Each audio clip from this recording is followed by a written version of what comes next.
సాధారణంగా అండి దేన్నైనా కూడా మనం వర్ణించడము అనంటే కనుక మనం వర్ణించవలసినటువంటి అంశం చాలా గొప్పదైనప్పుడు మనకు ఎంత పాండిత్యం ఉన్నా కూడా సరిపోదండి.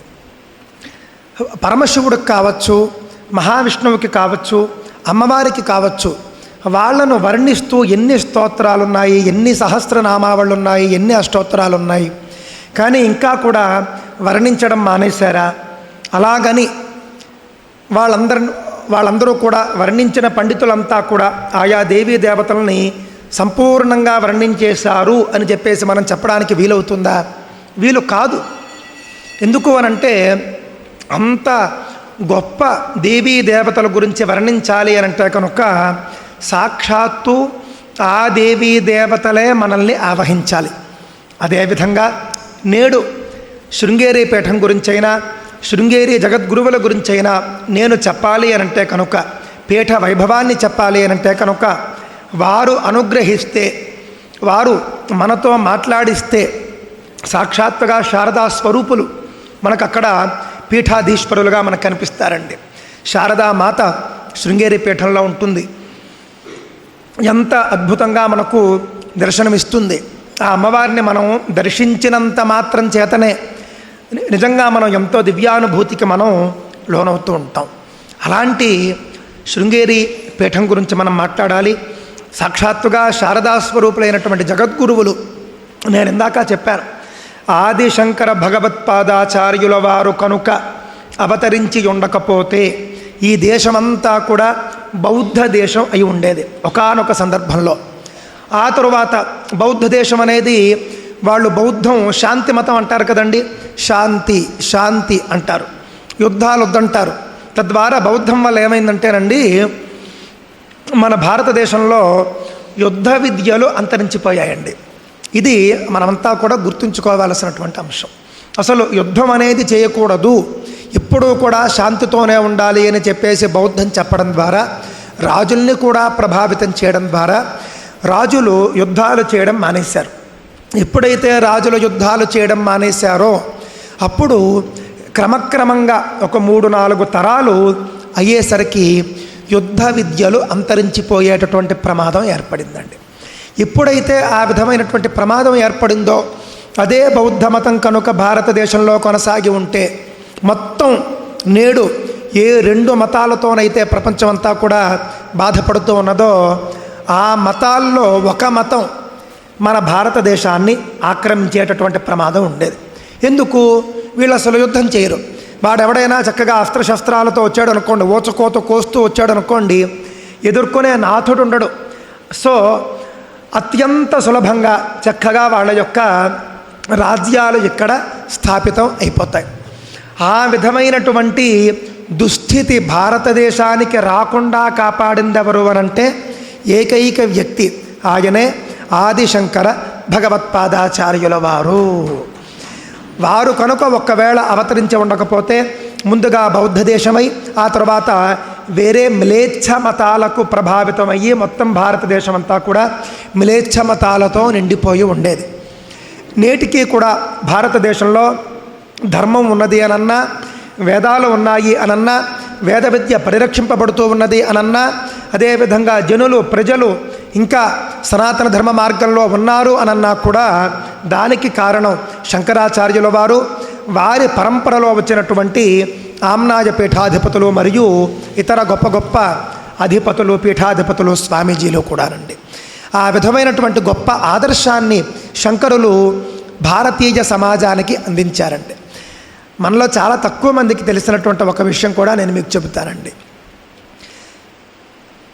ఇతర దేశాల్లో కూడానండి ఈ విధమైనటువంటి ఒక సంస్కృతి వాళ్ళు మొదలుపెట్టుకున్నారు. మీరు చూస్తే వాటికన్ సిటీ అనేటటువంటిది ఒకటి ఇటలీలో ఉంటుంది. ఈ వాటికన్ సిటీలో పోప్ అని ఒక ఆయన ఉంటాడు.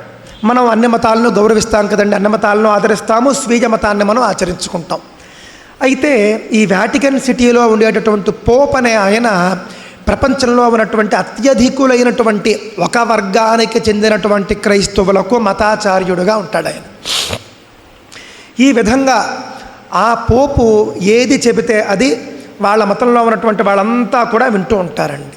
అయితే ఈ విధంగా ఒక మతాచార్యుడు ఉండాలి, ఈ విధంగా మన మతానికి ఒక పీఠం ఉండాలి, పీఠాధిపతి ఉండాలి అని వాళ్ళు ఎక్కడి నుండి నేర్చుకున్నారు అని అంటే కనుక మన శంకర పీఠాలను చూసి నేర్చుకున్నారు అనే విషయాన్ని దృష్టిలో పెట్టుకోవాలి. ఎందుకు అనంటే మీరు చూడండి, మొట్టమొదటి పోపు వాటికన్ సిటీలో ఎప్పుడు అవతరించాడు అని చూస్తే కనుక 1000వ సంవత్సరంలో ఉంటాడు. అంటే దాదాపుగా 1000 ఏళ్ల క్రితం మాత్రమే మనకు మొట్టమొదటి పోపు మనకు కనిపిస్తాడు. కానీ శంకర పీఠాలు అంతకంటే ముందు నుండే ఉన్నాయి. కావున ఈ విధంగా ఒక పీఠము, ఒక గురు సాంప్రదాయం ద్వారా మనం మన మతాన్ని విశ్వవ్యాప్తం చేయవచ్చు అని చెప్పేసి వాళ్లకు సనాతన ధర్మమే వాళ్లకు బోధించింది, నేర్పించింది.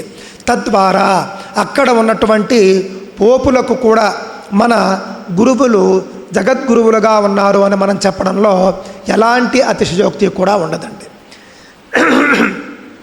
అప్పట్లోనండి తాజా కాలం అంటే మనకు ఈ కాలంలో మనకు అలాంటి విషయాలు మనం చూడం కానివ్వండి, పురాతన కాలంలో ఆ దేశాల నుండి కూడా వాళ్ళ మతాలకు సంబంధించినటువంటి ఆచార్యులు భారతదేశానికి వచ్చినప్పుడు ఈ శంకరామ్నాయ పీఠాల జగద్గురువుల్ని దర్శించి వీళ్ళ వద్ద ఒక 4 ఉపదేశాలు తీసుకుని మరీ వెళ్ళేవారు.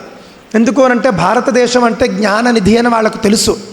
శంకరులు ఎంత జ్ఞాననిధో మనందరికీ తెలుసు. ఆ విధంగా శంకరుల యొక్క జ్ఞానాన్ని ఈ 4 పీఠాల్లోనూ కూడా పీఠాధిపతులు కొనసాగిస్తూ ఉంటారండి. మనందరికీ తెలుసండి, శృంగేరి పీఠంలో ఒక గొప్ప మహానుభావులైనటువంటి ఒక జగద్గురువులు ఉన్నారండి. వారి పేరు స్వామి విద్యారణ్యులు. విద్యారణ్య స్వామి వారి గురించి మనందరికీ తెలుసునండి. ఎంత గొప్పగా ప్రభావితం చేశారండి వారు భారతదేశాన్ని. నేను ఇందాక చెప్పాను మీకు, శంకరాచార్యులు లేకపోతే భారతదేశంలో సనాతన ధర్మం లేదని. అదేవిధంగా విద్యారణ్య స్వామి వారు లేకపోతే కనుక దక్షిణ భారతదేశంలో సనాతన ధర్మం అనేది లేదు. ఆ విధంగా దక్షిణ భారతదేశంలో సనాతన ధర్మాన్ని పునఃస్థాపన చేసినది అప్పటి శృంగేరి పీఠాధిపతులైనటువంటి జగద్గురువులైనటువంటి విద్యారణ్య స్వామి వారు మాత్రమే. దృష్టిలో పెట్టుకోవాలి. ఈ యొక్క విద్యారణ్య స్వామి వారు ఏం చేశారట అనంటే, అప్పట్లోనండి మొత్తం భారతదేశాన్ని ఉత్తరం లేదు దక్షిణం లేదు, మొత్తం అంతా కూడా ఇస్లాం మతం కమ్మేసింది. ఇస్లాం రాజులు కమ్మేశారు. మొత్తం మొఘలు రాజ్యాలు అవి కమ్మేసినటువంటి సందర్భంలో ఎంత దారుణం అంటేనండి, మీకు చిన్న ఒక ఉదాహరణ చెబుతాను నేను. చాలామంది ఛత్రపతి శివాజీ గురించి మాట్లాడతారు. ఛత్రపతి శివాజీకి పట్టాభిషేకం చేసేటటువంటి సందర్భంలో బ్రాహ్మణులు ఎవరూ కూడా మేము ఆయనకి పట్టాభిషేకం చేయము అని చెప్పారు అని అంటారు. ఎంత అబద్ధమో చూడండి. బ్రాహ్మణులు ఎవరూ కూడా శివాజీకి మేము పట్టాభిషేకం చేయము అని చెప్పలేదండి. బ్రాహ్మణులందరూ చెప్పింది ఏమిటి అని అంటే కనుక, ఛత్రపతి శివాజీ మహారాజు వైదికంగా తాను పట్టాభిషిక్తుడు కావాలి అని కోరుకున్నాడు. ఛత్రపతి శివాజీ గురువుగారు అయినటువంటి సమర్థ రామదాసు నువ్వు వైదికంగా పట్టాభిషిక్తుడు కావాలి అని ఆదేశించారు. అంటే వేద సమ్మతంగా పట్టాభిషిక్తుడు కావాలి అని ఆదేశించడం జరిగింది. అలాంటి సందర్భంలో వేదోక్తంగా పట్టాభిషేకం చేసేటటువంటి పండితుల గురించి వీళ్ళు చూశారు. దురదృష్టవశాత్తు 300 సంవత్సరాల నుండి ఎక్కడా కూడా భారతదేశంలో చక్రవర్తిగా పట్టాభిషిక్తుడైనటువంటి వ్యక్తి లేడు. వేదోక్తంగా ఎవ్వరూ పట్టాభిషేకం చేసుకోలేదు గత 300 సంవత్సరాల్లో. అందువల్ల వేదోక్తంగా పట్టాభిషేకం చేసేటటువంటి ప్రక్రియ అంతా కూడా అంతరించిపోయిందండి. అంటే పరంపరలో రాలేదు, గురువులు చెప్పలేదు. ఎందుకు అంటే మళ్ళీ ఇంకెవరు వేదోక్తంగా పట్టాభిషేకం చేసుకుంటారు, ఇంకెవడు చక్రవర్తి వస్తాడు, మొత్తం అంతా కూడా మ్లేచ్ఛులమయం అయిపోయింది కదా అని చెప్పేసి వేదోక్త పట్టాభిషేక విధి బ్రాహ్మణులు మర్చిపోయారండి.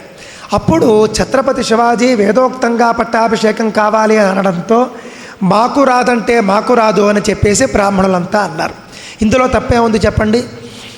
అప్పుడు చాలా చర్చ జరిగి కాశీలో ఒక పండితుడు ఉన్నట్ట, ఆయన పేరు గానా భట్టు. ఆయనకు వేదోక్తంగా పట్టాభిషేకం చేయడం తెలుసు. ఈ కాలంలో ఆయన మాత్రమే దానికి యోగ్యుడు అని చెప్పేసి వీళ్ళంతా కలిసి తీర్మానం చేశారు. తీర్మానం చేసి కాశీ నుండి ఆయన్ని పిలిపించుకుని ఛత్రపతి శివాజీకి వేదోక్తంగా పట్టాభిషేకం చేసింది గానా భట్టు అని పేరు కలిగినటువంటి బ్రాహ్మణ పండితుడే. కానీ దురదృష్టవశాత్తు బ్రాహ్మణులు శివాజీకి పట్టాభిషేకం చేయడానికి నిరాకరించారు అని చెప్పేసి చెబుతూ ఉంటారండి. ఇదంతా నేను ఎందుకు చెబుతూ ఉన్నాను అని అంటే కనుక అప్పటి పరిస్థితి ఎలా ఉందో చూడండి. వేదోక్తంగా పట్టాభిషేకం చేసేటటువంటి సామర్థ్యం కలిగిన పండితులే లేనటువంటి రోజు. దానికి కారణం వేదోక్తంగా ఎవరో పట్టాభిషేకం చేసుకునే రాజులు లేరు, చక్రవర్తులు లేరు. అందరూ కూడా చిన్న చిన్న రాజులే తప్ప పెద్దవాళ్ళు ఎవరూ లేరు. ఎక్కడ? దక్షిణ భారతదేశంలో. అలాంటి సందర్భంలో విద్యారణ్య స్వామి వారికి చాలా వ్యథ కలిగింది. ఎందుకు అనంటేనండి, మొత్తం భూమండలం మీద భరతఖండమే అత్యంత పవిత్రమైనది అని చెప్పేసి మనకు స్పష్టంగా వేద పురాణ ఇతిహాసాలు చెబుతూ ఉన్నాయి. మీరు అమెరికా వెళ్ళినా, రష్యా వెళ్ళినా, దక్షిణాఫ్రికా వెళ్ళినా, ఆస్ట్రేలియా వెళ్ళినా, అక్కడ నేను త్రికాల సంధ్యావందనం చేస్తున్నానండి, అక్కడ నేను యజ్ఞం చేస్తున్నానండి, హోమం చేస్తున్నానండి అంటే అక్కడ మీకు వచ్చేటటువంటి ఫలితం ఏమిటో నాకు తెలియదు. కానీ భారతదేశంలో భరతఖండంలో కూర్చుని మీరు నారాయణ అనే ఒక్క పదాన్ని పలకండి, మీకు గొప్ప ఫలితం వస్తుంది. శివ అనే ఒక్క పదాన్ని పలకండి, గొప్ప ఫలితం వస్తుంది. ఒక చిన్న దానం చేయండి, ఆ దానం కూడా మీకు భరతఖండంలో ఫలితాన్ని ఇస్తుంది. అమెరికాలో మీరు మీ ఆస్తినంతా కూడా దానం చేసినా కూడా ఎంత ఫలితం వస్తుందో నాకు తెలియదు. కానీ భారతదేశంలో మీరు చలితో వణికిపోతూ ఉన్నటువంటి వ్యక్తికి స్వెటర్ దానం చేయండి, చాలా అద్భుతమైనటువంటి ఫలితం మీకు భారతదేశంలో వస్తుంది. భారతదేశం గొప్పతనం అది. ఆ విధంగా మొత్తం భూమండలంలో భారతదేశానికే ఒక విశిష్టమైనటువంటి స్థానం ఉన్నది, భరతఖండానికి. అలాంటి భరతఖండంలో దక్షిణ భారతదేశానికి అత్యంత గొప్ప స్థానం ఉన్నదండి. ఎందుకు అనంటే ఎక్కువగా యజ్ఞయాగాదులు అవన్నీ కూడా కలియుగంలో దక్షిణ భారతదేశంలోనే చేస్తూ వచ్చారు. ఇతర యుగాల్లో మాత్రం మనం చూసుకుంటే సింధు నదీ తీరంలో చేస్తూ ఉండేవారు. ఆ విధంగా సింధు తీరంలో ఒకప్పుడు మన రామాయణ, భారత ఇవన్నీ కూడా మనం చూసుకుంటే మనకు ఉత్తర భారతదేశంలో జరిగినట్లుగా మనకు కనిపిస్తాయి, అత్యధిక భాగం, అంతా కాదు. కానీ కలియుగంలో చూసుకుంటే మాత్రం మనకు అత్యధికంగా దక్షిణ భారతదేశంలోనే యజ్ఞయాగాది ప్రక్రియలు జరుగుతూ ఉన్నట్లుగా మనకు కనిపిస్తూ ఉంటాయండి. అలాంటి దక్షిణ భారతదేశం చూస్తే మిలేచ్ఛులమయం అయిపోతూ ఉన్నది. అప్పటికే ఉత్తర భారతదేశం వాళ్ళ చేతుల్లోకి వెళ్ళిపోయింది, మొఘలుల చేతుల్లోకి వెళ్ళిపోయిందండి. దక్షిణ భారతదేశం కూడా మెల్లగా వెళ్ళిపోతూ ఉన్నది. చాలా గొప్ప చక్రవర్తులైనటువంటి హరిహర రాయలు, బొక్కరాయలను మన ఇద్దరం చెప్పుకుంటామండి. వాళ్ళే విజయనగర సామ్రాజ్యానికి మొట్టమొదటి రాజులు వాళ్ళిద్దరూ కూడాను. నిజానికి వాళ్ళిద్దరూ విద్యారణ్య స్వామి వారి సమయానికి వాళ్ళిద్దరూ హిందూ మతంలో లేరండి. వాళ్ళిద్దరూ కూడా ఇస్లాం మతానికి మారిపోయారు. వాళ్ళకి వేరే మార్గం లేదు. వాళ్ళు కూడా మేము క్షత్రియులుగా ఉంటే మాకు ఏం ఉపయోగం ఉంటుందో నయానో భయానో మతానికి కారణం ఏమిటో తెలియదు. కానీ వాళ్ళు ఇస్లాం మతం పుచ్చుకుని వెళ్ళిపోయారు. వాళ్ళ గురించి తెలుసుకున్నారు విద్యారణ్య స్వామి వారు. తెలుసుకుని వాళ్ళిద్దరికీ కబురు పెట్టించారు. వాళ్ళిద్దరూ ఎక్కడున్నారు, ఏం చేస్తున్నారో మొత్తం ఆయనకు తెలిసింది. వాళ్ళిద్దరికీ కబురు పెట్టించారు. కబురు పెట్టించి, మీ ఇద్దరికీ కూడా నేను రాజ్యం వచ్చేట్టు చేస్తాను, మీరు తిరిగి సనాతన ధర్మంలోకి రండి, మీరు మళ్ళీ దక్షిణ భారతదేశంలో సనాతన ధర్మాన్ని స్థాపన చేయండి, మీకు రాజ్యాన్ని ఇప్పించే బాధ్యత నాది, మీకు విజయాన్ని చేకూర్చేటటువంటి బాధ్యత నాది అని చెప్పేసి అభయం ఇచ్చారు. అభయం ఇచ్చిన తర్వాత గురువు గారి యొక్క మాట మీద మహాపురుషులు వారు, విద్యారణ్య స్వామి వారు, శృంగేరి పీఠాధిపతులు వారి యొక్క దివ్య తేజస్సు చూస్తేనే ఎవరికైనా కూడా ఈయన సామాన్యులు కాదు, ఖచ్చితంగా సాక్షాత్తు శంకరులే ఈయన, ఖచ్చితంగా సాక్షాత్తు పరమశివుడే ఈయన అని చెప్పేసి అనేట్లుగా వారి తేజస్సు ఉండేది. వారిని చూడగానే, వారి మాటలు వినగానే వారి పట్ల అచంచలమైనటువంటి విశ్వాసం కలిగింది. ఆ అన్నదమ్ములిద్దరికీ కూడా రండి. వెంటనే విద్యారణ్య స్వామి వారి మార్గంతో వాళ్ళు విద్యారణ్య స్వామి వారి యొక్క మార్గదర్శనంలో వారు చక్కగా మళ్ళీ సనాతన ధర్మాన్ని స్వీకరించారండి. సనాతన ధర్మం స్వీకరించిన తర్వాత వాళ్ళు ఏ విధంగా ముందుకు వెళ్ళాలి అని చెప్పేసి మార్గదర్శనం చేసి చాలా చక్కగా వాళ్ళను ముందుకు నడిపించి ఎంతో శక్తివంతమైనటువంటి, ఎంతో శక్తి కలిగినటువంటి, విస్తృతి కలిగినటువంటి ఒక సామ్రాజ్యాన్ని వాళ్ళిద్దరి చేత స్థాపింపజేశారు విద్యారణ్య స్వామివారు. అదే విజయనగర సామ్రాజ్యము అనే విషయాన్ని మనం దృష్టిలో పెట్టుకోవాలి. అంటే తరువాతి కాలంలో విజయనగరము అని పేరు వచ్చింది కానివ్వండి, మొదట్లో ఆ సామ్రాజ్యానికి విద్యానగరము అనే పేరే ఉండేదండి. విద్యారణ్య స్వామి వారి పేరుతోనే పాపం ఆ రాజులు విద్యానగరము అని పెట్టుకున్నారు. ఆ తరువాత గురుబలం చేత, జగద్గురువుల యొక్క ఆశీస్సుల చేత వాళ్ళు సాధించినటువంటి విజయ పరంపర, ఆ విజయ పరంపరకు గుర్తుగా అది విజయనగరంగా తరువాతి రోజుల్లో అవతరించింది. ఈ విజయనగరం అనేటటువంటిది కర్ణాటక, ఆంధ్రప్రదేశ్ రెండు రాష్ట్రాలు కూడా ఇప్పుడు ఉన్నటువంటి తెలంగాణ అంటే నా ఉద్దేశం అవిభాజ్య ఆంధ్రప్రదేశ్, ఆ విధంగా రెండు రాష్ట్రాలు కూడా పూర్తిగా వ్యాపించి ఉండేది. ఇందాక మేము వస్తుంటే దారిలో చూసామండి, పెనుగొండ కోట ఉంటుంది ఇక్కడ. ఈ పెనుగొండ కోటకి ఒక పెద్ద సింహద్వారం ఉంటుంది.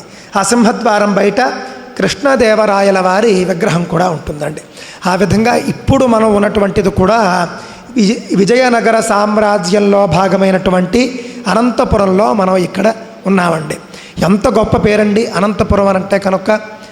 చక్కగా ఇలాంటి పేర్లు దురదృష్టవశాత్తు మన దేశంలో ఉన్నటువంటి పట్టణాలకు మెల్లగా అంతరించిపోతూ ఉన్నాయండి. ఇటువైపు మనం చూస్తే కనుక మనకి చక్కగా బెంగుళూరు అని, మైసూర్ అని, విజయనగరం అని ఇవన్నీ కూడా మనకు ప్రాచీన పేర్లే ఉన్నాయి.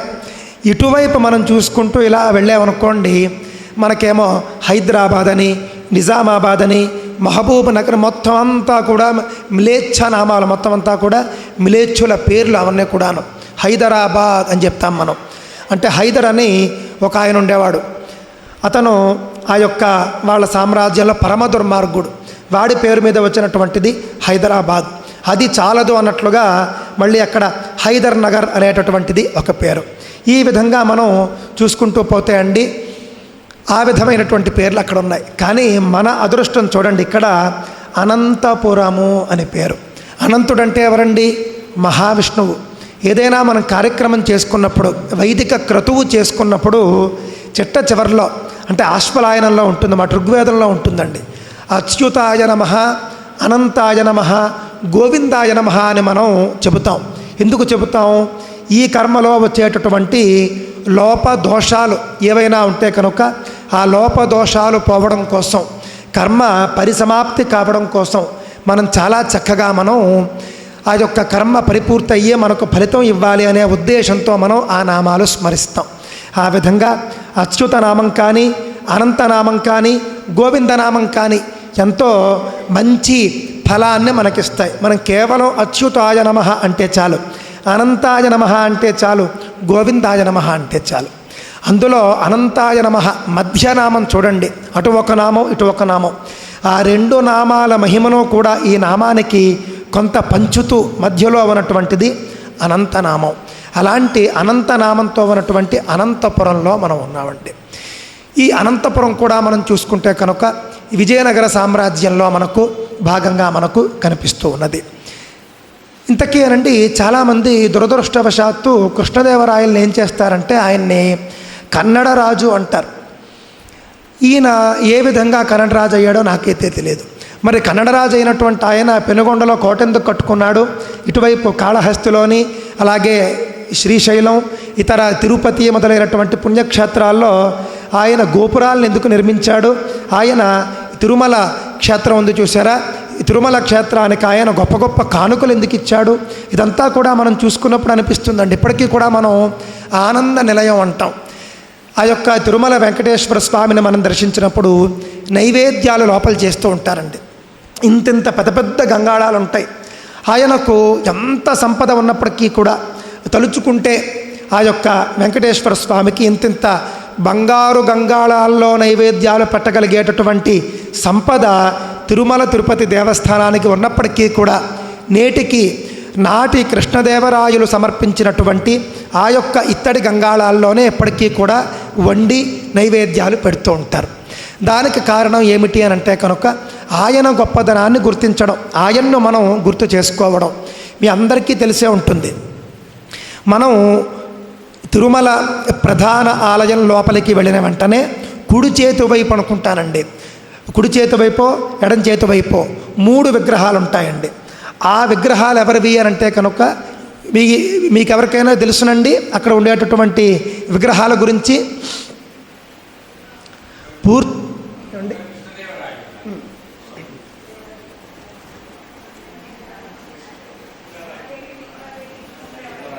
అదిగోనండి, ఒక ఆవిడ ఎవరో, మీరు చెప్పండి అమ్మా.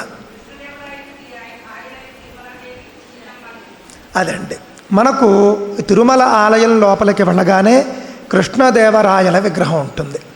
ఆయనకు అటు ఇటు కూడా ఆయన భార్యలైనటువంటి చిన్నమ్మదేవి అలాగే తిరుమల దేవి అనేటటువంటి వాళ్ళిద్దరూ కూడా అక్కడ మనకు దర్శనం ఇస్తూ ఉంటారు. కారణం ఏమిటి అని అంటే కనుక ఏమీ లేని రోజుల్లో వాళ్ళు అవన్నీ కూడా ఇచ్చారు. ఏమీ లేని రోజుల్లో వాళ్ళు ఆలయాన్ని నిర్మించి స్వామికి అన్నీ కూడా సమర్పించుకున్నారు.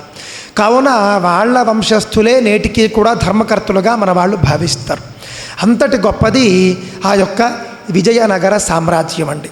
ఆయన శ్రీ వెంకటేశ్వర స్వామి వారికి మామూలు దానాలు చేయలేదండి. నేటికి కూడా స్వామికి అలంకరించేటటువంటి వజ్ర కిరీటాలు, మణిహారాలు అబ్బో 1, 2 అని చెప్పలేం మనం. చాలా అద్భుతమైనటువంటి సమర్పణలు ఆయన చేసుకోవడం జరిగిందండి.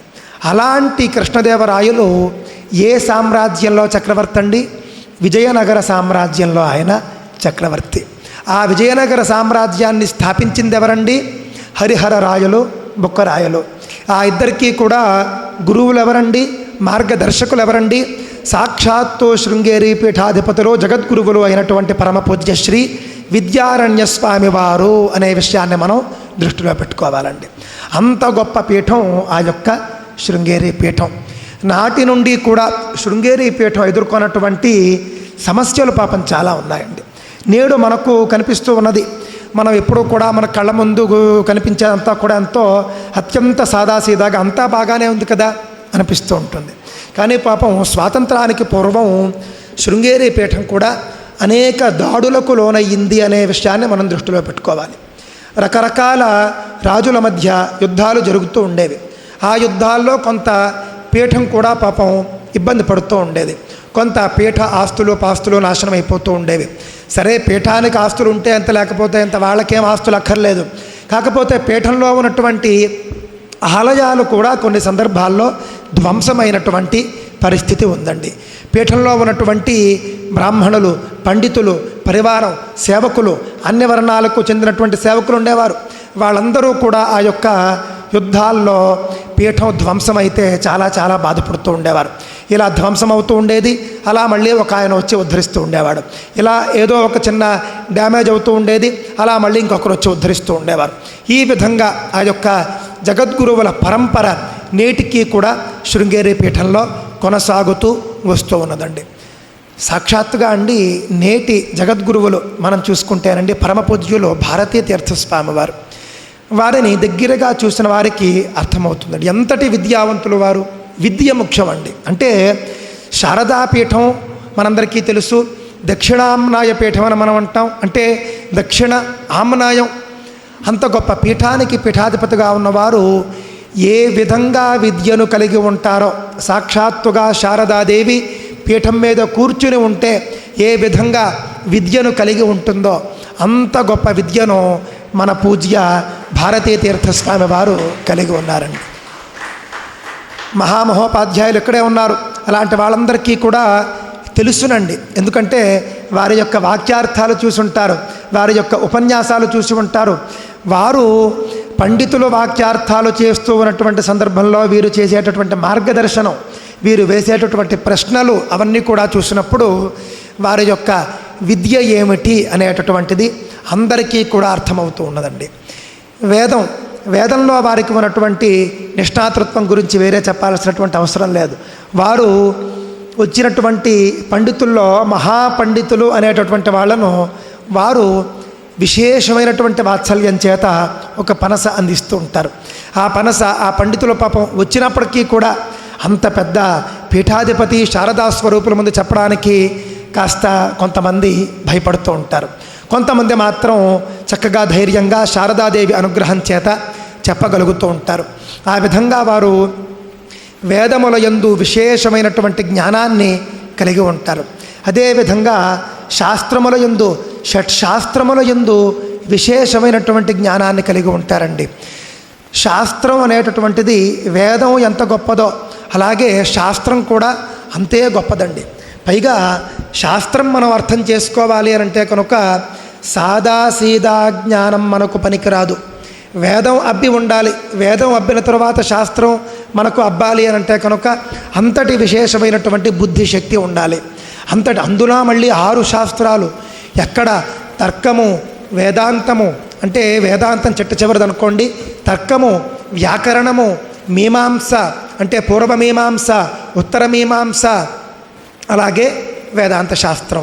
ఈ విధంగా మొత్తం 6 శాస్త్రాలు కూడా అభ్యసించడము అని అంటే కనుక అది అభ్యసించడానికే చాలా కాలం పడుతుంది. నాకు తెలిసి ఒక 40 నుండి 50 ఏళ్ళు పడుతుందండి. అంత గొప్పవి 6 శాస్త్రాలు.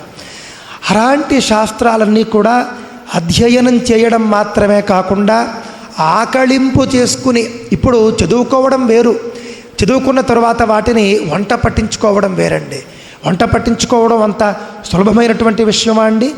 ఆ విధంగా అధ్యయనం చేసి వంట పట్టించుకుని జీర్ణం చేసుకుని వాటి యందు సంపూర్ణమైనటువంటి నిష్ణాతృత్వాన్ని కలిగి ఉండి అది 10 మందికి కూడా ఉపయోగపడేట్టుగా వారు ఉపదేశించగలిగేటటువంటి స్థానంలో వారు ఉన్నారు అనంటే కనుక అలాంటి స్వామివారిని మన సమయంలో, ఈ సమయంలో, ఈ తరంలో మనమంతా కూడా దర్శనం చేసుకుంటూ ఉన్నాము అనంటే కనుక అది మన భాగ్య విశేషం తప్ప వేరు కాదు అనే విషయాన్ని మనం దృష్టిలో పెట్టుకోవాలి. మనమంతా కూడా మాట్లాడుకుంటూ ఉంటాం. శంకర భగవత్పాదాచార్యులు 32 ఏళ్ల లోపలే వారు చేసినటువంటి ఘనత మనకు తెలుసు. ఇది నిజంగా మానవ మాత్రుడు చేయగలడా అని మనకు అనిపిస్తుందండి. అంతే కదండి. వారికి 12 ఏళ్లకే వారికి 4 వేదాలు వచ్చేసాయటండి. 16 ఏళ్లకే వారికి అన్ని శాస్త్రాలు వచ్చేసాయట. 16 ఏళ్లకే వారు భాష్య రచన ప్రారంభించారట. ఎంత గొప్పవారు శంకరులు, ఎంత మహానుభావులు. ఇది నేటి రోజుల్లో మనం చూసుకుంటే మానవుడు చేయగలిగే పనేనా ఇది? కానీ మన దురదృష్టమో లేకపోతే మన పూర్వజన్మల్లో మనం చూసామో తెలియదు, శంకరుల్ని మనం చూడలేదండి. కానీ శంకర పరంపరలో వచ్చినటువంటి పీఠాధిపతుల్ని, జగద్గురువుల్ని మనం చూడగలుగుతూ ఉన్నాము నేడు. ఇక్కడ మనం చూసుకుంటేనండి ఆమ్నాయ పీఠాలకు ఆమ్నాయ పీఠ అనుశాసనం అని ఒక గ్రంథం ఉంటుందండి. అందులో స్పష్టంగా శంకరులు చెప్పినటువంటి ఒక వాక్యం అండి. ఏమిటి అనంటే కనుక నేను స్థాపించినటువంటి ఈ 4 ఆమ్నాయ పీఠాలు ఏవైతే ఉన్నాయో ఆ పీఠంలో ప్రతిష్ఠితులై ఉన్నటువంటి పీఠాధిపతులు ఎవరైతే ఉన్నారో వారి గురించి, వారిని ఉద్దేశించి వారు చెబుతూ అహమేవేతి విజ్ఞేయ అని చెప్పడం జరిగింది. వారు నేనే అని తెలుసుకోండి, వారు సాక్షాత్తుగా నేను వారి స్థానంలో ఉన్నాను అని చెప్పేసి తెలుసుకోండి. అంతేకాని నేను వేరు వారు వేరు కాదు అలాంటి భేదభావం మీరు ఎప్పుడూ పెట్టుకోకండి అని శంకరులు చెప్పడం జరిగిందండి. అందుకే ఎప్పుడైనా పీఠాధిపతులు ఇక్కడికి విచ్చేస్తే మన వాళ్ళందరూ కూడా శంకరాచార్య అనే అంటామండి, శృంగేరి శంకరాచార్య అని అంటాం. అంతేకాని అండి వారి పేరు పెట్టి పిలవడం అనేది చాలా తక్కువగా ఉంటుంది. కాకపోతే లోకానికి తెలియాలి కాబట్టి చెబుతూ ఉంటారండి. శృంగేరి శంకరాచార్యులు అంటారు, సాక్షాత్తు మీరు శంకరాచార్యులు అంటారు. కావున వారి వయస్సు కానీ అలాగే వారి యొక్క నేపథ్యం కానీ ఇవేవి మనం చూడకూడదండి. చాలామందికి తెలియక అండి ఇప్పుడు మనం చిన్నస్వామి వారు ఉన్నారు, వారి వయస్సును చూసి మనం ఏదైనా అజ్ఞానం చేత ఏదో మనతో సమానులేమో అనుకున్నాం అనుకోండి, మనకు మించినటువంటి అజ్ఞానులు ఈ భూమి మీద మరొక్కరు ఉండనే ఉండరు. ఎందుకనంటే ఇది చెప్పాలి కాబట్టి చెబుతూ ఉన్నానండి. సనాతన ధర్మంలో ఉన్నటువంటి గొప్పదనం అలాంటిది, ఆ స్థానానికి ఉన్నటువంటి మహిమ అలాంటిది. మనమంతా చూసే ఉంటాం. భారతీ తీర్థస్వామి వారు వారిని తదుపరి పీఠాధిపతిగా ప్రకటించేటటువంటి సందర్భంలో శారదాంబ యొక్క అనుగ్రహ ఆదేశము చేత నేను ప్రకటిస్తున్నాను అని చెప్పేసి ప్రకటించడం జరిగిందండి. అంటే సాక్షాత్తుగా వారంతటా వారు కాకుండా శారదాదేవి ఆజ్ఞ, దాంతోపాటుగా ఒక గురువుగా జగద్గురువుగా వారు తీసుకోవలసినటువంటి జాగ్రత్తలు నిర్ణయాలు అవన్నీ ఉండనే ఉంటాయి. ఆ విధంగా సాక్షాత్తుగా శారదామాత యొక్క సంకల్పం చేత భారతీ తీర్థస్వామి వారు ఎంపిక చేసినటువంటి మహానుభావులు పరమ పూజ్యులు శ్రీ విధుశేఖర భారతీ స్వామి వారండి. పేరే ఎంత గొప్పగా ఉందో చూడండి. మనందరికీ తెలుసు భారతీయ తీర్థస్వామి వారి గురించే మనందరికీ తెలుసు. భారతి అనే పదానికి అర్థం ఏమిటండి? భారతి అని అంటే సరస్వతి అని అర్థం అండి. నిజంగానండి మనమంతా భారతదేశం అంటాం. ఎందుకంటాం భారతదేశం? ఈ భారతదేశం అనేది జ్ఞానానికి పుట్టినిల్లు కాబట్టి భారతదేశం అన్నారు. ఇది జ్ఞానదేశం, సరస్వతీ దేశం, శారదా దేశం. ఇది అంటే జ్ఞానమే ప్రధానంగా జీవించేటటువంటి దేశం ఇది. మీరు ఎప్పటి నుండి మీరు చరిత్ర చూసుకోండి, భారతదేశ చరిత్ర చూసుకుంటే కనుక భారతదేశంలో ఎప్పుడూ కూడా జ్ఞానమే ప్రధానం తప్ప సంపద ప్రధానం కాదు. జ్ఞానమే ప్రధానం తప్ప వీళ్ళ యొక్క ఆ యొక్క రాజ్య శక్తి, క్షాత్రము, యుద్ధాలు, వస్త్రాలు, శస్త్రాలు ఇవేవి ముఖ్యం కాదు. 18 రోజుల పాటు కురుక్షేత్ర యుద్ధం మనందరికీ తెలుసునండి. ఎన్ని రోజులు జరిగిందండి? 18 రోజులు జరిగింది. ఏమండి, 18 రోజుల పాటు జరిగినటువంటి కురుక్షేత్ర యుద్ధం గురించి మనం ఎక్కువ గుర్తుంచుకున్నామా? ఆ యుద్ధంలో మొట్టమొదటి రోజు కృష్ణ పరమాత్మ ఉపదేశించినటువంటి భగవద్గీతను మనం ఎక్కువగా గుర్తుంచుకున్నామా? మనందరికీ చివరి 17 రోజులు జరిగినటువంటి యుద్ధం గురించి పెద్దగా తెలియదు, కానీ భగవద్గీతను మాత్రం మనమంతా కూడా ఎక్కువగా స్మరిస్తూ ఉంటాం. దానికి కారణం ఏమిటి? మన యొక్క దేశం జ్ఞానప్రధానమైనటువంటి దేశం. అందుకే ఈ దేశాన్ని భారతదేశము అన్నారు. భా అనంటే కనుక వెలిగించుట, ప్రపంచాన్ని వెలిగించేటటువంటి దేశం ఇది. ఇక్కడి నుండి ప్రపంచానికి జ్ఞాన కాంతిని ప్రసరింపజేస్తుంది. ఈ సందర్భంలో నేను మీకు మరొక విషయాన్ని కూడా చెబుతానండి. ఆ విషయం ఏమిటి అనంటే కనుక అండి, ఐరోపా ఖండం గురించి మనందరికీ తెలుసు.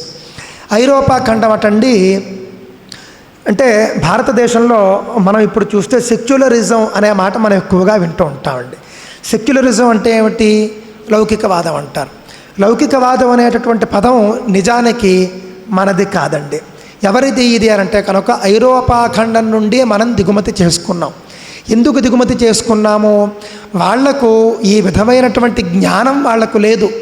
మీరు ఎవరైనా కనుక ఒక్కసారి గూగుల్లో చూస్తే కనుక బ్లాక్ ఏజెస్ ఆఫ్ యూరప్ అని ఉంటాయన్నమాట అండి. అంటే ఐరోపా ఖండపు అజ్ఞానపు యుగములు అని చెప్పేసి 1000 ఏళ్ళు ఐరోపా ఖండం అంతా కూడా అజ్ఞానంలో మునిగిపోయింది.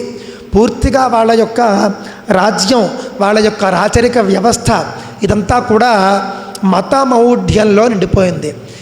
ఏ రాజ్యమైనా కూడా జ్ఞానమౌఢ్యంలో నిండిపోయింది అనుకోండి, అంటే జ్ఞానం చేత మౌఢ్యం రాదు, ఆ పదం కూడా చాలా తప్పు అసలు. కానీ ఏదైనా ఒక రాజ్యం జ్ఞానం యొక్క ప్రవాహంలో మునిగిపోతే కనుక చాలా అద్భుతంగా ప్రకాశిస్తుంది. కానీ మతం అనేటటువంటి మౌఢ్యంలో కనుక ఏదైనా రాజ్యం కనుక మునిగిపోతే కనుక నాశనం అయిపోతుంది. ఆ విధంగా ఐరోపా ఖండం 1000 ఏళ్ల పాటు అజ్ఞానంలో ఉండిపోయిందండి. అంటే అజ్ఞానాంధకార బ్లాక్ ఏజెస్ అంటారంటే, బ్లాక్ అంటే చీకటి యుగం. అది ఎందుకు వాళ్ళకు చీకటి యుగం అయింది అని అంటే కనుక అజ్ఞానపు యుగం కాబట్టి, అజ్ఞానంలో ఉన్నారు కాబట్టి చీకటి యుగంలో ఉండిపోయారు. అలాంటి అజ్ఞానంలో ఉన్నటువంటి దేశాలను కూడా భారతదేశమే జ్ఞానము అనేటటువంటి వెలుగులోనికి తీసుకువచ్చింది. అందుకే భారతదేశము అని అన్నారు. ఆంగ్లేయులు భారతదేశానికి వచ్చేంతవరకు వాళ్ళు అజ్ఞానంలోనే ఉన్నారు. ఎప్పుడైతే ఆంగ్లేయులు భారతదేశానికి వచ్చారో ఆ తర్వాత వాళ్లకు జ్ఞానం యొక్క గొప్పతనం ఏమిటో తెలిసిందండి. ఏదో వాళ్ళు వచ్చి మనల్ని ఉద్ధరించారనుకుంటారు, చాలా తప్పు. వాళ్ళు ఇక్కడ జ్ఞానాన్ని నేర్చుకునే వాళ్ళు ఆ విధమైనటువంటి జ్ఞానం చేత వాళ్ళు కొంత సంస్కరించబడ్డారు. ఇదంతా కూడా నేను ఎందుకు చెబుతూ ఉన్నాను అనంటేనండి, ఈ భారతి అనే శబ్దం ఉంది చూసారా, భారతి అనంటే సరస్వతి, సరస్వతి అనేటటువంటి పేరు జ్ఞానానికి సంకేతం. జ్ఞాన సంకేతం చేతనే భారతదేశము అనేటటువంటి పేరు మనందరికీ కూడా రావడం జరిగింది. ఈ విషయాన్ని మనం దృష్టిలో పెట్టుకోవాలండి. ఇక్కడ మనం చూసుకుంటేనండి, మనందరికీ భారతీయ తీర్థస్వామి వారి గురించి చెప్పాలి అని అంటే కనుక మీ అందరి ఫోన్లలో కూడా ఒక రింగ్ టోన్ ఉంటుందండి. ఆ రింగ్ టోను ఏమిటి అనేది ఇప్పటికే మీ అందరికీ కూడా తెలిసి ఉంటుందండి. ఎంత అద్భుతంగా అసలు నిజంగా మనకు వారు వ్రాసారు అని చెప్పి మనకు చెబితే తప్ప మనకు తెలియదండి. మనం అనుకుంటాము శంకర భగవత్పాదాచార్యుల వారి నుండే వచ్చింది ఈ స్తోత్రం అని చెప్పేసి మనం అనుకుంటాం మాట అండి. ఎంత గొప్పగా వ్రాసారు అది. ఆ యొక్క కీర్తన ఏమిటండి, ఒక్కసారి ఎవరైనా తెలిసినటువంటి వాళ్ళు చెప్పండి. ఒక్కసారి పూర్తిగా పాడగలుగుతారా? అది పర్వాలేదండి. ఆ విధంగా అండి గరుడ గమన తవ అని చెప్పేసి మొదలయ్యేటటువంటి ఆ యొక్క స్తోత్రం, అందులో పదాలు, అందులో ఉన్నటువంటి వాక్యాలు, అది అసలు సామాన్య వ్యక్తి వ్రాయగలుగుతాడా అని చెప్పేసి మనకు అనిపిస్తూ ఉంటుందండి. అంత గొప్పగా ఆ యొక్క స్తోత్రం మనకు కనిపిస్తుందండి. ఇది భారతీయ తీర్థస్వామి వారిని, అంటే మనం అంతా కూడా సన్నిధానం వారు అని అంటామండి. ఎందుకు సన్నిధానం అనే మాట మనం ఎందుకు వాడతామండి, సన్నిధానం వారు అని మనం ఎందుకు అంటామండి అని అంటే, వారు ఎక్కడ ఉంటే అదే సన్నిధానం. మనం తిరుమల వెళ్ళామనుకోండి, వెంకటేశ్వర స్వామి సన్నిధిలో ఉన్నానయ్యా నేను, ఇప్పుడు ఎందుకు ఫోన్ చేస్తావు అని అంటాం మనం. అలాగే మనం దుర్గాదేవి ఇంద్రకీలాద్రి వెళ్ళామనుకోండి, దుర్గాదేవి సన్నిధిలో ఉంటాం. అంటే అక్కడ భగవంతుడు ఎక్కడ ఉంటే అది సన్నిధి. అదేవిధంగా శంకరాచార్యులు ఎక్కడ ఉంటే అదే సన్నిధానం. మన సంస్కృతి ఎంత గొప్పది అని అంటే కనుక, విగ్రహాలను తీసుకుని వెళ్ళడం వల్లనో, శివలింగాన్ని తీసుకుని, ఈ మధ్యకాలంలోనండి కొంత అనవసరమైనటువంటి వాదన వచ్చినటువంటి సందర్భంలో చంద్రమౌళీశ్వర స్వామి అక్కడ ఉన్నాడు, ఇక్కడ ఉన్నాడు అని చెప్పేసి అనవసరమైనటువంటి చర్చ చేశారు. ఎంత అజ్ఞానమో చూడండి. సనాతన ధర్మంలో గుర్తుపెట్టుకోండి, ఒక విగ్రహమో లేకపోతే ఒక శివలింగమో లేకపోతే ఒక చిత్రపటమో, ఇది ఏది కూడా సనాతన ధర్మంలో ముఖ్యం కాదు. శృంగేరి పీఠాధిపతి ఎక్కడ ఉంటే అదే శృంగేరి పీఠము. శృంగేరి పీఠాధిపతి ఎక్కడ ఉంటే అక్కడే చంద్రమౌళీశ్వర స్వామి ఉంటాడు. ఉదాహరణకు మన సన్నిధానం అనేటటువంటి పదం గురించి నేను చెప్పాను చూసారా. శృంగేరి పీఠాధిపతులు ఇక్కడికి వచ్చి కూర్చుని ఒక మట్టితో శివలింగం చేసి అందులో కనుక చంద్రమౌళీశ్వరుణ్ణి ఆవాహన చేస్తే కనుక ఇదే చంద్రమౌళీశ్వర సన్నిధి అవుతుంది, ఇదే శృంగేరి పీఠం అవుతుంది.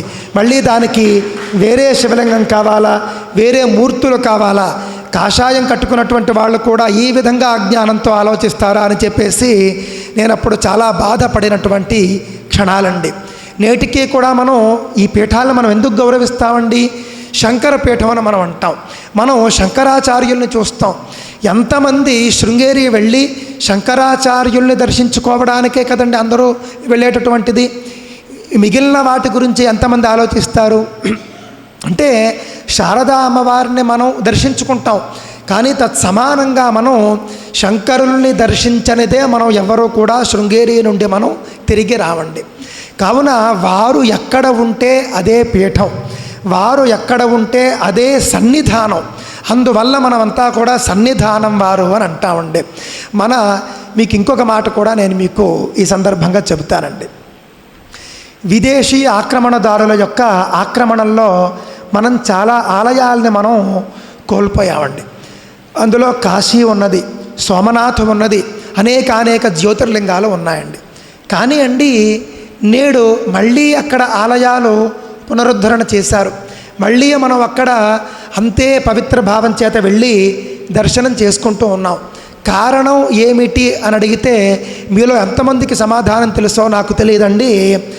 వారణాసిలో ఉన్నటువంటి జ్యోతిర్లింగము, ఆలయము, శివలింగము, వీటిని ఎవరైనా వచ్చి ధ్వంసం చేయగలుగుతారేమో కానీ వారణాసి అనేటటువంటి క్షేత్రాన్ని ఎవరైనా ధ్వంసం చేయగలరా అండి? ఎవరైనా అసలు వారణాసి అనేది లేకుండా చేస్తారా?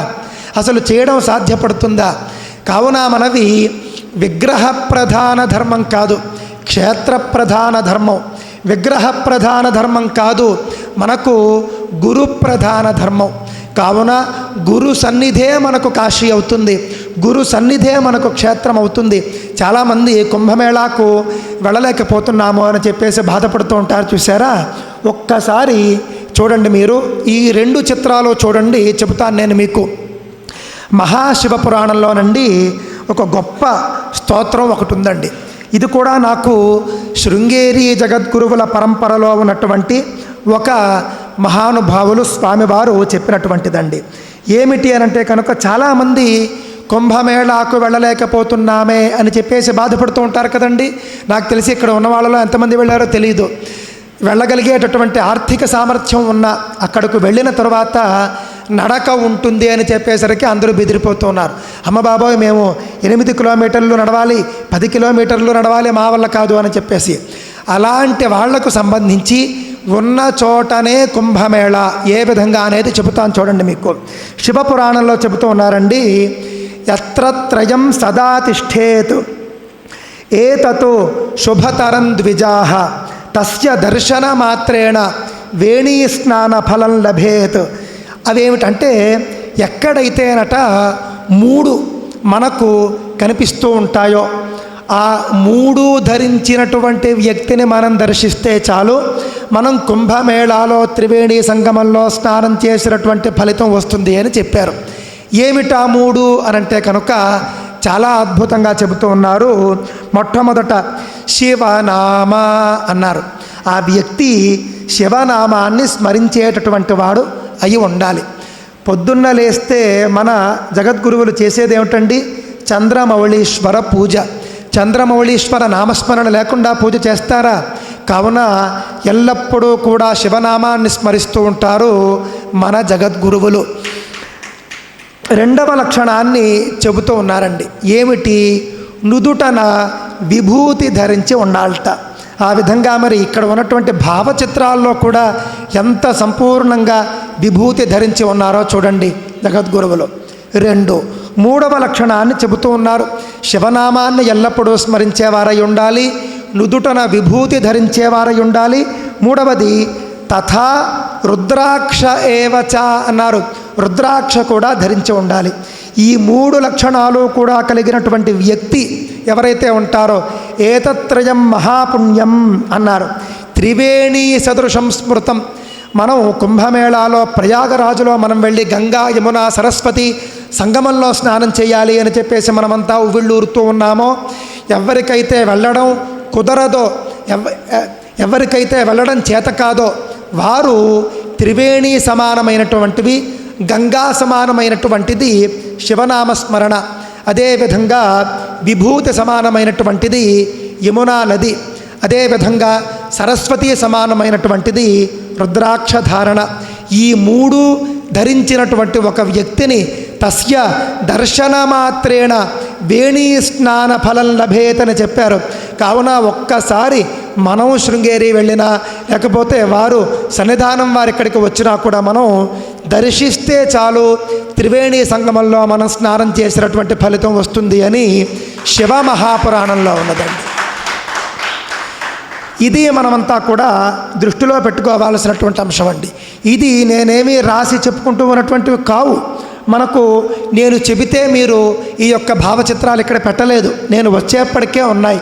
ఇక్కడ మాత్రమే కాదు, ఎక్కడ చూసినా కూడా వారి యొక్క ఆహార్యం ఇదే విధంగా ఉంటుందండి. వారు కుంభమేళాకి వెళ్ళారు అని అంటే కనుక ఎందుకు వెళ్ళారు అని అంటే, వారు అక్కడికి వెళ్ళి వచ్చిన తర్వాత మనకు వారిని దర్శిస్తే మనకు ఆ ఫలం వస్తుంది అనేటటువంటి, అంటే మనమంతా కూడా అజ్ఞానం చేత మిమ్మల్ని దర్శిస్తే మాకెక్కడ పుణ్యం వస్తుందండి అని మనం అంటామేమో అని వారు ఒక్కసారి అక్కడ మునక వేసి వచ్చి మనకు దర్శనమిద్దాము అనేటటువంటి సంకల్పం చేత వారు కూడా అక్కడికి వెళ్ళడం జరిగింది అని మనం భావించాలండి. ఆ విధంగా మన కళ్ళ ముందే కుంభమేళా మనకు ఉన్నది. వారు కుంభమేళా ముగించుకొని వారు శృంగేరి పీఠానికో లేకపోతే మరొక యాత్రలోనో ఉంటే ఒక్కసారి వెళ్ళండి, వెళ్ళి దర్శనం చేయండి. దర్శనం చేస్తే చాలు, ఖచ్చితంగా కుంభమేళా స్నానం మనం చేసినటువంటి ఫలితం వస్తుంది అని సాక్షాత్తు శివపురాణంలో శివుడు చెబుతూ ఉన్నాడు, నేను చెప్పటం లేదు. ఇంతటి గొప్ప అవకాశాలు మనకు సనాతన ధర్మంలో ఉంటాయండి. గురుప్రధానమైనటువంటి ధర్మం ఇది. అంతేకాని ఇది మనం అంత అజ్ఞానంతో శివలింగం ఎక్కడుంది, విగ్రహం ఎక్కడుంది, పీఠం ఎక్కడుంది, ఎప్పుడూ కూడా అక్కడ ఉన్నటువంటి ఒక వస్తువు చేత ఒక పీఠం అనేది ఎప్పుడూ కూడా ఖ్యాతి పొందదు. ఖచ్చితంగా వీరు పూజించడం వల్ల మనం ఆ యొక్క మూర్తిని మనం దర్శించి పుణ్యాన్ని పొందుతూ ఉంటాం. కానీ సన్నిధానం వారు అని మనం ఎందుకు అంటాం అనేది ఇప్పటికీ మీకు అర్థమైంది అని చెప్పేసి నేను భావిస్తూ ఉన్నాను. వారు ఎక్కడ ఉంటే అదే సన్నిధానము, వారు ఎక్కడ ఉంటే అదే దివ్యక్షేత్రము, వారు ఎక్కడ ఉంటే అదే త్రివేణి సంగమము, వారు ఎక్కడ ఉంటే అదే కుంభమేళ, వారు ఎక్కడ ఉంటే అదే పుష్కరము. ఈ యొక్క సత్యాన్ని మనం తెలుసుకోవాలి. ఈ సత్యాన్ని మనం తెలుసుకోవడం ద్వారా మనం కొన్ని వ్యయప్రయాసలకు కూడా మనం దూరంగా ఉండగలుగుతూ ఉంటాం. నిజంగా శక్తి ఉన్న మనలాంటి వాళ్ళు మనం వెళ్ళాలండి. నేను వెళతాను, నాకు శక్తి ఉంది, నడిచేటటువంటి శక్తి ఉంది, కానీ ఆర్థికంగా భరించే శక్తి ఉందో లేదో నాకు తెలియదు. కానీ కొంతమందికి ఆర్థిక శక్తి ఉంటుంది, నడిచేటటువంటి శక్తి ఉండదు. ఈ విధంగా రెండూ ఉన్నటువంటి వాళ్ళు ఉంటారు. తప్పక వాళ్ళు వెళ్ళి రావాలండి.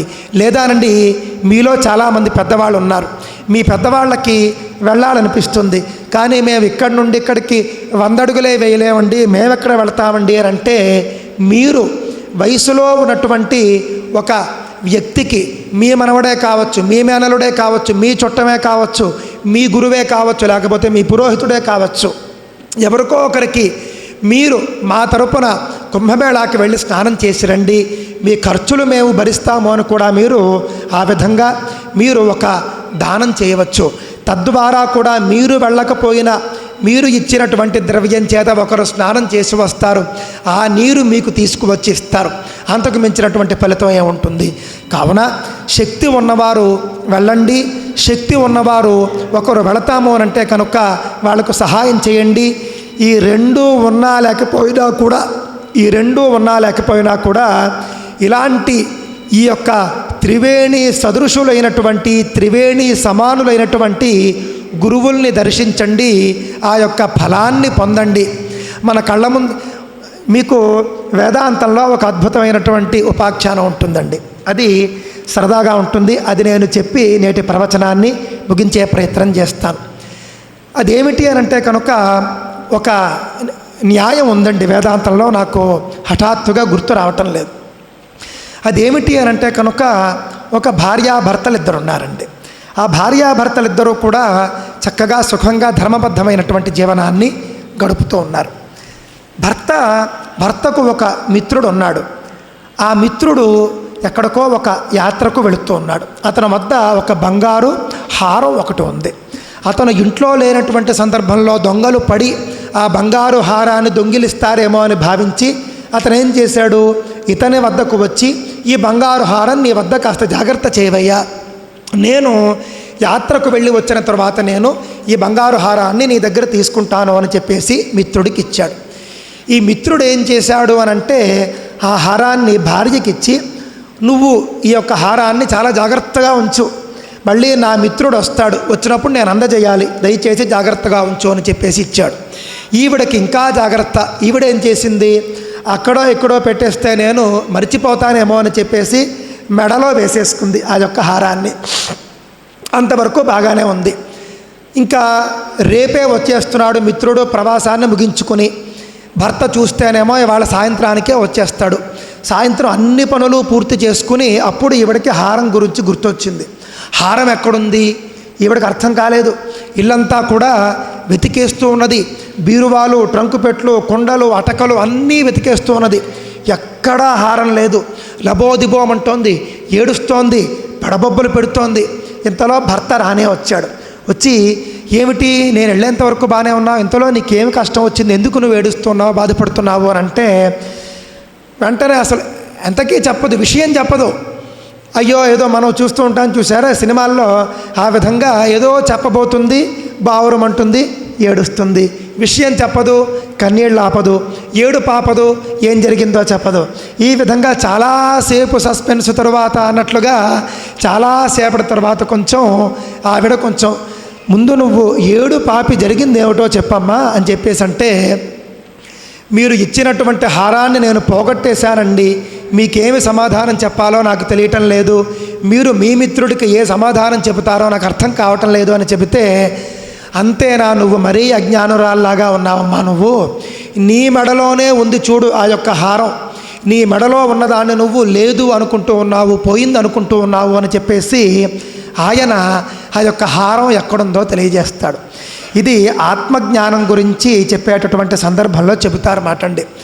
ఆత్మజ్ఞానము అనేది ఎక్కడో ఉండదు, మన లోపలే ఉంటుంది, అది మనం తెలుసుకున్నప్పుడే మనం ముక్తి పొందుతాము అనేటటువంటిది. అంటే మనకి ఎక్కడి నుండో వచ్చి మనకు బోధించడం అనేది ఉండదు. ఏ విధంగా అయితే మనం నిద్రలో నుంచి లేస్తామో అదే విధంగా ఈ యొక్క భవబంధాల నుండి మనం బయటపడితే చాలు ఆత్మజ్ఞానం వచ్చేస్తుంది అని. అదే విధంగానండి కళ్ళ ముందు ఉన్నటువంటి తీర్థాలను క్షేత్రాలను మనం గుర్తించడానికి మన అజ్ఞానం మనకు అడ్డొస్తూ ఉంటుంది. ఏ విధంగా అయితే నేను ఇందాక చెప్పాను చూసారా, అయ్యో కుంభమేళ స్నానానికి నేను వెళ్ళలేకపోతూ ఉన్నానే, ఇదేదో 144 ఏళ్ళకు ఒకసారి అన్నారు, 12 ఏళ్ళకు ఒకసారి అన్నారు, ఇన్ని కథలు కూడా వినేసి మనం తెగ బాధపడిపోతూ ఉంటాం. అలాంటి అవసరం లేదు. మన కళ్ళ ముందే మనకు కుంభమేళా ఉన్నది, అది మనం గుర్తిస్తే చాలు, గుర్తించి మనం వెళ్ళి దర్శనం చేసుకుంటే చాలు అని చెప్పేసి మీ అందరికీ నేను తెలియజేసుకుంటూ, మన యొక్క సనాతన సాంప్రదాయం ఎప్పుడూ కూడా గురు ప్రధానంగా ఉంటుంది. గురువును చూస్తాం మనం, అంతేకాని పీఠంలో ఉన్నటువంటి హంగులను ఆర్భాటాలను మనం చూడమండి. మనకు గురువు వచ్చేస్తే చాలు, మనం అంతా కూడా గురువును దర్శించడానికి వెళతాం, ఆయన్ని దర్శిస్తే చాలు అని చెప్పేసి చాలామంది అండి దురదృష్టవశాత్తు వారితో మాట్లాడాలని కొంతమంది, వారు నాతో ఏదో మాట్లాడాలని కొంతమంది, ఇదంతా కూడా అజ్ఞానమేనండి. వారితో మనం మాట్లాడక్కర్లేదు, వారు మనతో మాట్లాడక్కర్లేదు, వారు మన వైపు చూస్తే చాలు, మనం వారి వైపు చూస్తే చాలు, వారు మన వైపు చూసినా చూడకపోయినా మనం వారి వైపు చూస్తే చాలు, మనకు రావాల్సినటువంటి ఫలితం మనకు వచ్చేస్తుందండి. గుకారశ్చాంధకారశ్చ రుకారస్థ నివారక అన్నారు. అంటే అర్థం ఏమిటండి? గు అనేటటువంటి అక్షరం అంధకారాన్ని తెలియజేస్తుందట, రు అనేటటువంటి అక్షరం ఆ అంధకారాన్ని పోగొడుతుందట. అంధకారం అంటే ఏమిటి? చీకటి. అంధకారాన్ని పోగొట్టడం ఏమిటి? వెలుగు. అంటే ఏమిటండి? ఈ యొక్క హాల్ అంతా కూడా చీకటిగా, మొత్తం అంతా కూడా చీకటిగా ఉన్నటువంటి సందర్భంలో ఎవరైనా వచ్చి లైటు వేశారు అనుకోండి, ఆయన మనకు గురువైపోతాడా? అయిపోడు. ఈ యొక్క అంధకారం ఏమిటి అని అంటే కనుక జ్ఞానాంధకారము అని అన్నారు. అంటే అజ్ఞానాంధకారము అని ఉంటుంది. ఆ అజ్ఞానము అనే అంధకారాన్ని తొలగించేటటువంటి జ్ఞాన నిధి గురువు అనే విషయాన్ని మనం దృష్టిలో పెట్టుకోవాలి. అజ్ఞానము అనేటటువంటి చీకటిని తొలగించేటటువంటి జ్ఞానము అనే వెలుగు గురువు అనేటటువంటి విషయాన్ని మనం దృష్టిలో పెట్టుకోవాలి. కృష్ణం వందే జగద్గురుం అని మనం అంటాం. అంతేకాని కృష్ణుణ్ణి మనం ఒక గొప్ప చక్రవర్తనో, లేకపోతే ఆయన మహాయోగి అయినప్పటికీ కూడా మహాయోగి అనో, లేకపోతే ఆయన ఒంటి నిండా కూడా ఆభరణాలు ఉన్నాయనో, లేకపోతే మరొకటో ఏ విశేషణాల చేత కూడా మనం కృష్ణ పరమాత్మను గుర్తించాం. మనం కృష్ణ పరమాత్మను ఎక్కువగా స్మరించుకునేది కృష్ణం వందే జగద్గురుం అనేటటువంటి జగద్గురు శబ్దం చేత మనం కృష్ణుణ్ణి గుర్తు చేసుకుంటాం. అది సనాతన ధర్మంలో గురు శబ్దానికి ఉన్నటువంటి ఒక గొప్పదనం అండి. ఎంతో తీవ్రంగా పతనమైపోతూ ఉన్నటువంటి మగధ సామ్రాజ్యాన్ని కూడా ఉద్ధరించినటువంటిది మనం చూసుకుంటే చాణక్యుడు అనేటటువంటి ఒక గురువు, ఛత్రపతి శివాజీని నడిపించినటువంటిది సమర్థ రామదాసు అనేటటువంటి ఒక గురువు. ఈ విధంగా మనం చరిత్రలో గొప్ప వాళ్ళను ఎక్కడ చూసుకున్నా కూడా మనకు వాళ్ళ వద్ద మనకు ఒక గురువు కనిపిస్తూ ఉంటాడు. మనం కూడా గురువు మనతో మాట్లాడక్కర్లేదు, గురువుతో మనం మాట్లాడక్కర్లేదు. అలా గురువు వద్దకు మనం వెళుతూ ఉండగా మనకు ఎప్పుడు ఏం చెప్పాలో ఎలా చెప్పాలో గురువుకు తెలుసు. ఆ సందర్భం వచ్చినప్పుడు ఆ వ్యక్తిని గుర్తించి అవసరమైతే పిలిచి ఆయనకు ఏం చెప్పాలో, ఎలా చెప్పాలో, ఎక్కడ చెప్పాలో, ఎప్పుడు చెప్పాలో ఆయన చెబుతాడు. మనం చేయవలసిందల్లా అక్కడికి వెళ్ళడం మాత్రమే. కావున గురువుల్ని దర్శిద్దాం. గురు పాదోదకం పీత్వా అని కూడా చెబుతూ ఉన్నారండి. ఎంత మనకు గురువష్టకం అని ఒకటి ఉంటుందండి. శంకరాచార్యుల వారి యొక్క అనేక రచనల్లో భాగంగా మనం చూసుకుంటే గురువష్టకం చాలా అద్భుతంగా ఉంటుందండి. శరీరం స్వరూపం తథావా కళత్రం యశశ్చారుగమ్యం, శరీరం స్వరూపం తథావా కళత్రం అనేటటువంటి ఆ శ్లోకాల్లోని ఒక వ్యక్తికి గొప్ప అందమైనటువంటి శరీరం, అందమైనటువంటి రూపం, గొప్ప భార్య అన్నీ ఉన్నాయి. ఆయనకు లేకపోవడం అనేటటువంటిది లేదు. విదేశేషు మాన్య స్వదేశేషు ధన్య, ఈ విధంగా మొత్తం చెబుతూ ఉంటారు. రాజ్యాలున్నాయి, సంపదలున్నాయి, విద్య ఉంది, అందం ఉంది, బుద్ధి ఉంది. ఆయనలో ఫలానా లోపము అని చెప్పడానికి లేదు. కానీ అటండి ఒక్క లోపం ఆయనలో ఉంటే మాత్రం ఆయనలో దోషం ఉన్నట్టు లెక్క. ఏమిటట? గురోరంఘ్రి పద్మే మనశ్చేన్న లగ్నం అన్నారు. గురువు యొక్క పాదాల యందు అతని యొక్క దృష్టిని ఇతను తీసుకువెళ్ళట. ఇంకా ఏమిటి? తతఃకిం తతఃకిం తతఃకిం తతఃకిం, ఇంకేమిటి ప్రయోజనం, ఇంకేమిటి ప్రయోజనం, అన్నీ ఉన్నాయి. గురువును ఆశ్రయించడు, గురువు పాదాలను ఆశ్రయించడు అని చెప్పేసి గొప్పగా గురువష్టకం ఉంటుంది. అది వీలైతే రోజు అందరూ కూడా చదివేటటువంటి ప్రయత్నం చేయండి. చిట్ట చివరగా నేను ఒక ఉపనిషద్ వాక్యాన్ని చెప్పి నేను ముగిస్తానండి. ఇందాక రాగానే అందరూ కూడా చెప్పారు. వారంతా కూడా గురువులు ఏ విధంగా గురువులు అవుతారో తెలుసుకోండి. మొట్టమొదట మనకు తైత్తిరీయోపనిషత్తులో కనిపిస్తుంది. న కర్మణా న ప్రజయా ధనేనా అన్నారు. త్యాగే నైకే అమృతత్వమానశు అని. వాళ్ళు ఏదైనా ఒక కర్మ చేయడం ద్వారా గురువులు అవ్వలేదు. వాళ్ళు ఏదైనా ఒక డబ్బు ఇవ్వడం ద్వారా వాళ్ళు గురువులు అవ్వలేదు. లేదా వాళ్లకు ప్రజాబలం ఉందనో, ఇప్పుడు ఒక ప్రధానమంత్రి అవ్వాలన్నా, ముఖ్యమంత్రి అవ్వాలన్నా కూడా ప్రజాబలం ఉంటే అవుతారు. ఆ విధంగా ప్రజాబలంతో వాళ్ళు అవ్వలేదు. మరి దేంతో అయ్యారట? త్యాగే నైకే అన్నారు. వాళ్ళు సర్వసంగ పరిత్యాగం చేశారు. చేసి ఏం చేశారు? గురువుకి వాళ్ళను వాళ్ళు సమర్పించుకున్నారు. సమర్పించుకున్నప్పుడు వీళ్ళలో ఉన్నటువంటి యోగ్యతను గమనించినటువంటి వాళ్ళ గురువులు చక్కగా వాళ్లను శిష్యులుగా స్వీకరించి తీర్చిదిద్ది ఆ తర్వాత సన్యాసం ఇచ్చి ఆ తర్వాత పీఠాధిపతులుగా పట్టాభిషిక్తులను చేశారు. ఎంతో మహత్తరమైనటువంటి గురు సాంప్రదాయం గురించి నేను నాకు తెలిసినంతలో అతి స్వల్పంగా నేను మీకు చెప్పాను అని చెప్పేసి అనుకుంటూ ఉన్నాను.